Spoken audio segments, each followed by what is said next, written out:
JRN 564 Sports Radio, I'm your host Tyler Platz, and on the topic of being back, Julio Jones signing with the Philadelphia Eagles. Julio's 34. The NFL on their Instagram's kind of hyping this signing up a bit. You know, they're playing clips from the Obama administration for a timeline. 3 interceptions from Jalen Hurts ties his career high in a game. My biggest takeaway, he looked like a rookie again. Some notable lineup changes for the teams tonight. The Marlins will be without reigning NL Cy Young Award winner Sandy Alcantara, who has been out of action for a month after spraining his right UCL back in early September. The Eagles can boast about their kicker and how great he is. You know, Jake Elliott's been named NFC Special Teams Player of the Week twice so far this season. James Harden's Sixers run is an example of why the league is being too player-friendly at times. Organization to organization, he's gotten everything he wants. In Houston, he got Dwight Howard and Russell Westbrook. In Brooklyn, he played with Kevin Durant and Kyrie Irving. And now he wants out of Philly after playing with the MVP in Joel Embiid. All I have to say is, if they're going to wear those jerseys, especially on Sunday night primetime when everyone's watching, you better play well. Let me take you back in time, Christian. March 23rd, 1994, almost 30 years ago, Wayne Gretzky scored career goal number 802, passing his idol, the great Gordie Howe, for the record, and then he'd pile on top with another 92 goals for 894 total. Fast forward to now, I've done some math, and you ready for this? Ovechkin has 824 career goals. He's exactly 70 out from tying Gretzky, 71 to sit alone atop the mountain.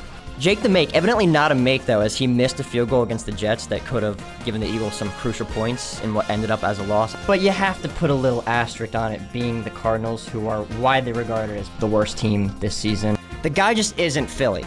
Just like Markelle Fultz, just like Ben Simmons, the guy doesn't fit the city. It was all Phillies, and I'll start with Zach Wheeler.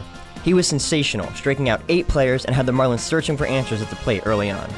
Backed by tremendous defense, Wheeler only allowed 1 run through 6 innings before the team went to the bullpen.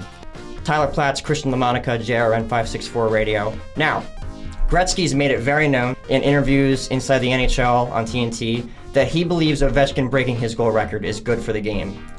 What do you think? This looks to me like it's ring chasing, and I don't mind that. It's not like the NBA as much. It's different with this situation. I think there's enough talent on offense where if he makes 5 great catches down the stretch throughout the rest of the season, that's a win in my book. I'll be satisfied.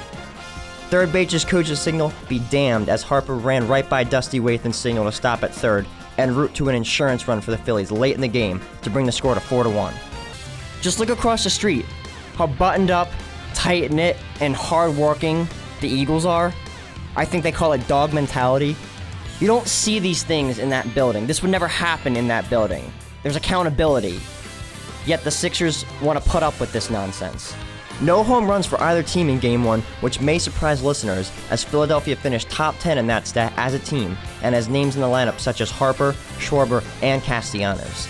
The Phillies wouldn't need any home runs, as they were hitting early and often, with 3 doubles in the first 4 innings, adding to a total of 11 hits to the tune of 4 runs in Game 1.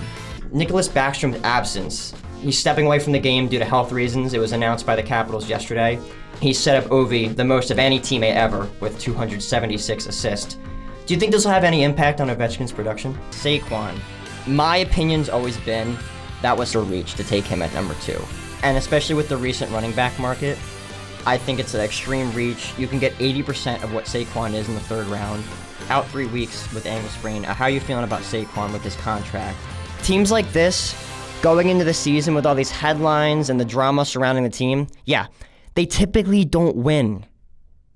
So far, we've seen the Phillies pitchers, led by Zach Wheeler and Aaron Nola, allow only 2 total runs so far in the playoffs, with a 4-1 win in Game 1 of the wildcard series, as well as a 7-1 win in Game 2 to sweep the Miami Marlins and advance to the divisional round. Follow this up with a 3-0 win in Game 1 of this series, with Ranger Suarez and company holding off the team that led the league in home runs during the regular season. The Phillies haven't given up more than 1 run in a game so far in these playoffs, and are hoping to continue this dominant pitching as we head deeper into the postseason. Number 2 thing to look out for is the home run hitters on both rosters. As I mentioned, the Braves were the best home run team during the 162-game regular season, finishing with a total of 307. If we take a look back at these teams' September 12th matchup with Wheeler on the mound for Philadelphia, the Braves were able to put up 7 runs in that game on the road nonetheless, thanks large in part due to their 3 home runs on the night. Ronald Acuna went yard, Matt Olson went yard, and Marcell Ozuna went yard, all within the first 5 innings with Wheeler pitching. Now, we talk about the Braves as a prolific home run team, but don't forget about these Phillies. 6 players in their lineup had at least 20 home runs this season. While Atlanta finished first in home runs, the Phillies were also able to finish within the top 10 at number 8 with 220 home runs. So far in these playoffs, the Phillies have only had 3 home runs, coming from JT Realmuto, Bryce Harper, and of course, the Wild Card Series grand slam from Bryson Stott. Now back on the defensive side, the third key in this game is Braves pitcher Max Fried's return from injury. Fried missed his final 2 regular season starts with a blister. He was activated from the injured list Saturday and says he has recovered for this divisional series matchup. This season, Fried finished with an impressive 8-1 win-loss record as well as a 2.55 ERA and 80 strikeouts. Going back to this team's September 12th matchup, this was Fried's only game against Philadelphia this season, where he pitched the first 5 innings, allowing just 4 hits to the tune of 1 run and 6 strikeouts. So, 3 things to look for: Philadelphia's dominant pitching, the home run capabilities of both lineups, and Max Fried coming off his injury. With JRN 564, I'm Tyler Platz.